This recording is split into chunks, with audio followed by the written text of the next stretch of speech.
There comes a point when you realize talking doesn't change your life. Announcing your plans doesn't move you forward. Waiting for applause only slows you down. The truth is simple. You need to focus on yourself and shock everyone. Most people never reach their potential because they're too busy paying attention to the wrong things. Distractions aren't always loud. Sometimes they're quiet. They come disguised as harmless habits, scrolling endlessly, comparing yourself to others, chasing approval, overthinking what they might say or think. These distractions steal your focus, your energy, and your time. And the worst part, they often go unnoticed. You don't even realize you've been pulled off your path until it's too late. That's why silencing your distractions is one of the most powerful things you can do, not just for your goals, but for your peace, your identity, and your self-worth. Silencing distractions doesn't mean ignoring the world completely. It means reclaiming your focus. It means making a conscious decision every day to put your energy into what actually moves you forward.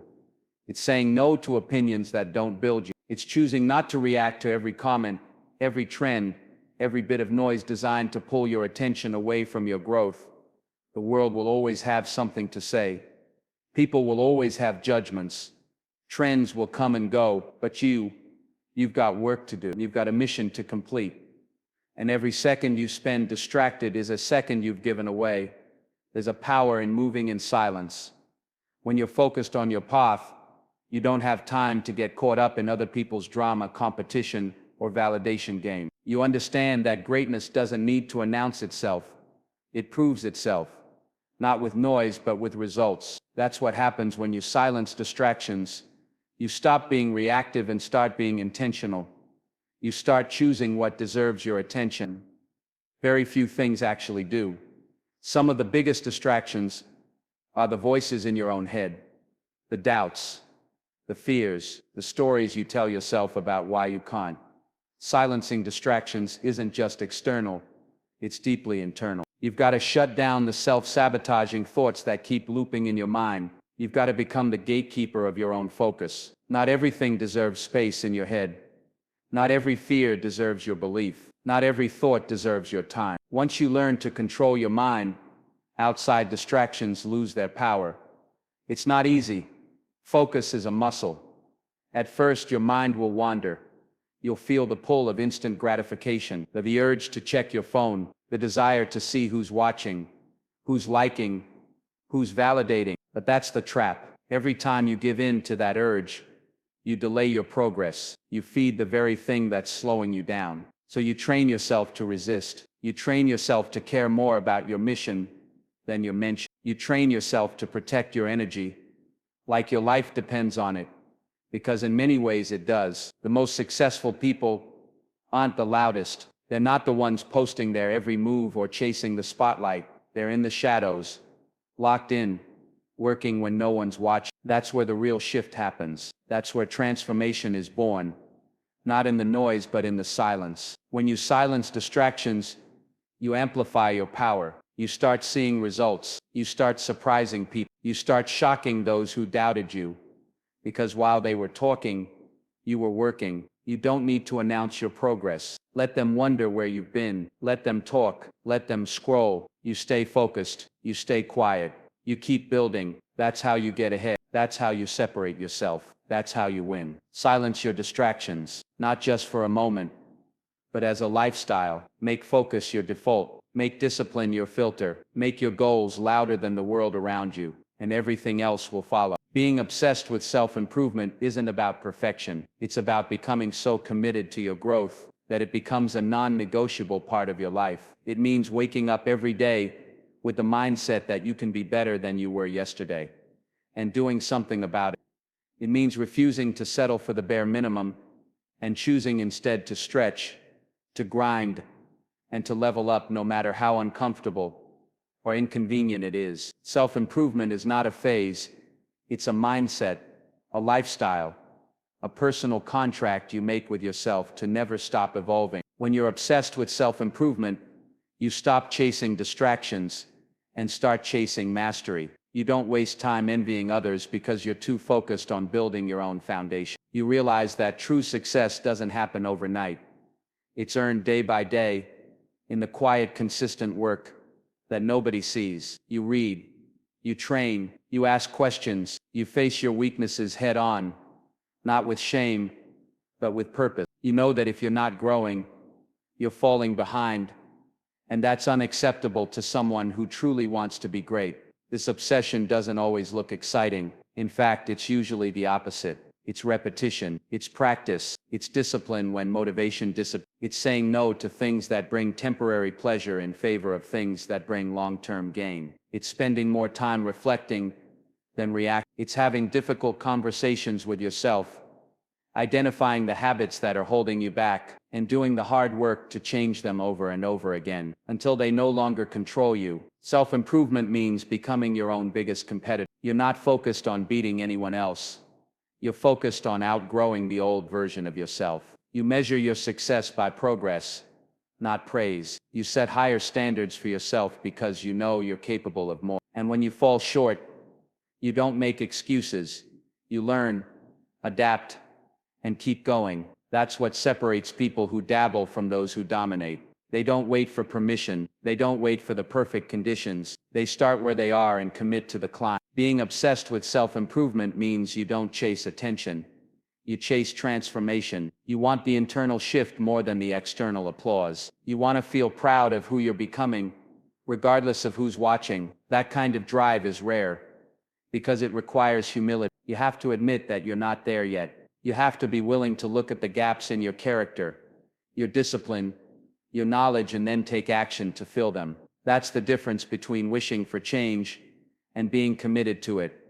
Most people want growth without discomfort, but that's not how it works. Growth demands sacrifice. It requires you to get uncomfortable, to fail, to start over, to be misunderstood, and still stay locked in. Obsession means you don't stop at the first obstacle. You don't shrink when things get hard. You use difficulty as data. You use resistance as a sign that you're on the edge of breakthrough. You keep going because you know what's on the other side of discomfort is a stronger, sharper, smarter version of you. When you're truly committed to self-improvement, you stop tolerating mediocrity in any area of your life. You start holding yourself accountable in ways others won't. You pay attention to your words, your habits, your environment. You surround yourself with people who push you, not those who pacify you. You study your goals like someone preparing for battle. You audit your routines like a scientist. You're not casual about who you're becoming. You're intentional, deliberate, and relentless. And over time, that obsession with becoming better rewires your identity. You start seeing yourself as someone who follows through, someone who adapts, someone who gets it done regardless of the circumstances. That self-belief is powerful because it's built on evidence, not ego. It's built on the hours, the reps, the moments you chose growth, when it would have been easier to quit. That's where confidence comes from. That's where real change begins. When self-improvement is no longer a goal, it becomes who you are.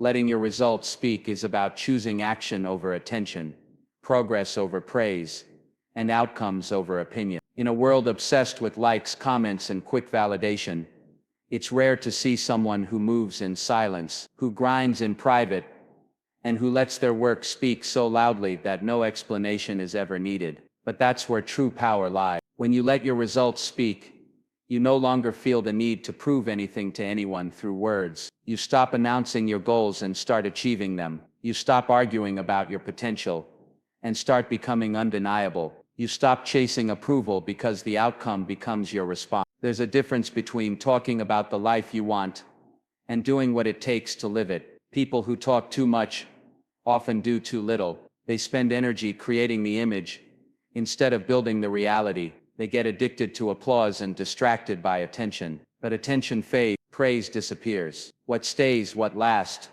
what earns respect is results. It's the athlete who doesn't brag about the training but shows up stronger every season. It's the entrepreneur who doesn't boast about big ideas but delivers a product that changes the game. It's the person who is so focused on getting better that they don't even notice the spotlight. They're too busy earning it. Letting your results speak doesn't mean you stay silent out of fear or insecurity. It means you understand that real impact comes from execution. People respect what's proven, not what's promised, not what's posted, but what's real. And the only way to create something real is to do the work when no one's watching, to get up early when no one's clapping, to stay consistent when no one's encouraging you, to keep going even when progress is slow, lonely, or invisible. That's where the foundation is built. That's when you become unshakable. You don't need to announce every move you make. You don't need to explain why you're working so hard or where you're going. People will see it, they'll feel it, they'll witness the shift in your energy, your results, your confidence, and when they ask what changed, you won't need to say much, because the results will say it for you. That's what's beautiful about quiet growth. It surprises people, it humbles doubt, it shocks those who never saw it coming. While they were watching, judging, and talking, you were building, and now the work stands as proof. When you adopt the mindset of letting your results speak, you free yourself from the pressure of being understood. You stop wasting time trying to convince people of your worth. You no longer need validation to keep going. Your focus sharpens, your commitment deepens, because you know that every second spent working is an investment in your future self. You know that results, unlike words, can't be faked. They don't lie. They reflect discipline, sacrifice,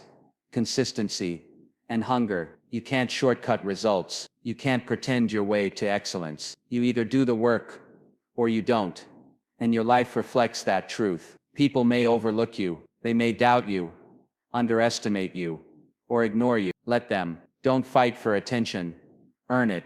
Let your progress raise the volume. Let your transformation be your reply. Let your consistency build a reputation that words never could. That's how you separate yourself. Not by talking louder, but by rising higher. Not by demanding respect, but by making it impossible to ignore you. The most powerful people aren't the ones always talking. They're the ones who do what they say they'll do. They're the ones who stay in the lab, stay on the field, stay in the gym, stay on the grind, until the results are undeniable. That's who you want to be. The one who doesn't need to explain, because the results already said everything. Pain is unavoidable. No one escapes it. At some point in life you will be tested. You'll be broken, betrayed, rejected, misunderstood, overlooked, and stretched to your limits. And in those moments, you have a choice. You can let pain define you, or you can let it fuel you. You can collapse under the weight of it, or you can turn it into something greater. Channeling pain into power is one of the most transformative decisions you can make. It means refusing to be a victim of your circumstance. It means using the very thing that tried to break you as the reason you rise. Pain, when embraced with the right mindset, becomes fuel. It wakes you up. It sharpens your focus. It strips away your ego, your excuses, and your distractions. It exposes your weaknesses and forces you to confront them. It teaches you lessons comfort never could. The moments that hurt you the most can become the moments that shape you the most, if you decide to learn from them, grow from them, and build from them. Pain is powerful, but what you do with it is what makes it transformation. Most people run from pain. They numb it, deny it, or drown it out with distractions. But you don't grow by escaping pain. You grow by facing it head on. Some of the strongest people you'll ever meet didn't have an easy life. They had a painful one, but they didn't let it stop them. They took that pain and turned it into purpose. They let every setback make them hungrier. Every loss made them smarter. Every disappointment made them stronger. They didn't just survive it. They used it. That's the difference between staying stuck and stepping into power. When you channel pain into power, you stop asking, "Why me?" and start asking, "What now?" You stop waiting for someone to save you and realize you've had the strength all along. There is a version of you that can only be born through pain. A version that is more disciplined, more focused, more grounded. A version that doesn't flinch at adversity because it's already been through the fire and knows how to walk through it again. That version doesn't come from an easy life. It comes from pushing through the hard moments. It comes from rebuilding when you're broken, from showing up when you're exhausted, from grinding when your heart is still healing. When you channel pain into power, you create a level of resilience that nothing can shake. You begin to realize that pain has a purpose. It's a messenger. It shows you where the work is. It reveals what matters. It forces you to slow down, reflect, and realign. And the more you train yourself to respond to pain with growth, the stronger you become. You stop fearing setbacks because you've turned them into stepping stones. You stop fearing failure because you've used it to fuel your comeback. Every scar becomes a story of strength. Every challenge becomes a chapter in your rise. And with each painful experience, you become more refined, more aware, more unstoppable. Power doesn't come from pretending you're okay. It comes from being real about the pain, then doing something about it. It comes from using it to sharpen your vision, ignite your hunger, and remind yourself of what you're capable of. Pain can break your heart, but it doesn't have to break your spirit. In fact, it can be the very thing that awakens your deepest strength. The greatest transformations often come from the deepest wounds, and once you learn to channel that pain into power, nothing hits the same way again. You stop being afraid of life's punches, because you know how to take the hit and come back swinging harder than ever. Discipline over hype is a principle that separates the ones who truly make it from the ones who just talk about it. Hype is easy. It's loud, flashy, and often shallow. It makes noise but rarely delivers depth. Hype fades the moment reality hits, the moment things get hard, the moment you have to wake up early, stay consistent, and keep showing up long after the motivation disappears. That's when discipline takes over. Discipline is quiet. It doesn't need an audience. It doesn't seek validation. It doesn't care about trending or being seen. It cares about execution, consistency, and long-term results. There are too many people caught up in the image of success instead of the actual grind it takes to get there. They want the lifestyle without the habits. They want the reward without the sacrifice. They want to be respected without doing the work. Hype gives them a temporary high, a feeling that they're moving, when in reality, they're just performing. Discipline is different. Discipline doesn't need to be seen to be effective. It's the inner engine that pushes you to do the hard things repeatedly, even when you don't feel like it, especially when you don't feel like it. Anyone can show up once in a while. Anyone can post their goal. Anyone can talk big about their dreams, but not everyone has the discipline to keep going day after day, through setbacks, through boredom, through fatigue, through doubt. That's what makes discipline so rare and so powerful. It's what builds real momentum. It's what creates lasting results. Hype might get you attention, but discipline earns you progress. And in the long run, progress beats attention every single time. Discipline means you follow through on your promises to yourself. You show up when no one's watching. You train when you're tired. You study when you'd rather scroll. You work on your craft when others are relaxing. You say no to distractions, not because you're boring, but because you're focused. Because you understand that greatness isn't built in a moment. It's built in the repetition of small disciplined actions, done over and over again until they become second nature. That's the real flex, not how loud you can be, but how consistent you can be. Hype can be intoxicating. It can trick you into thinking you're further along than you are. But discipline keeps you grounded. It reminds you that results come from showing up, not showing off. That mastery requires patience. That success requires sacrifice. That if you want something extraordinary, you have to give an extraordinary effort, not once, but daily. Discipline doesn't care how motivated you feel. It cares how committed you are. It keeps going when the applause stops, when the hype dies down, and when the excitement wears. You don't need hype when you have discipline. You don't need to prove anything to anyone when you know you're doing the work. You don't chase trends. You create your own path. You don't seek permission. You give yourself direction. That's the strength of someone who values discipline over hype. They're not just dreaming big. They're moving in silence, stacking wins, and building a foundation so solid that nothing can shake it. Real results don't come from hype. They come from doing what's necessary when it's hard, when it's boring, and when no one's clapping. They come from sticking to the plan, from pushing through the resistance, from staying locked in while everyone else gets distracted. The people who win are not the ones who scream the loudest. They're the ones who stay the longest, the ones who grind when the cameras are off, the ones who treat every rep, every set, every task with respect, because they know it all adds up. Choosing discipline over hype is a commitment to long-term greatness over short-term applause. It's about being in it for the right reason. It's about doing the work because it matters to you, Not because it looks good on social media. It's about building something real, something lasting, something that doesn't need to be advertised, because the results speak for themselves. That's what separates the pretenders from the producers. The hype fades, discipline stays, and that's how you win. Top of form.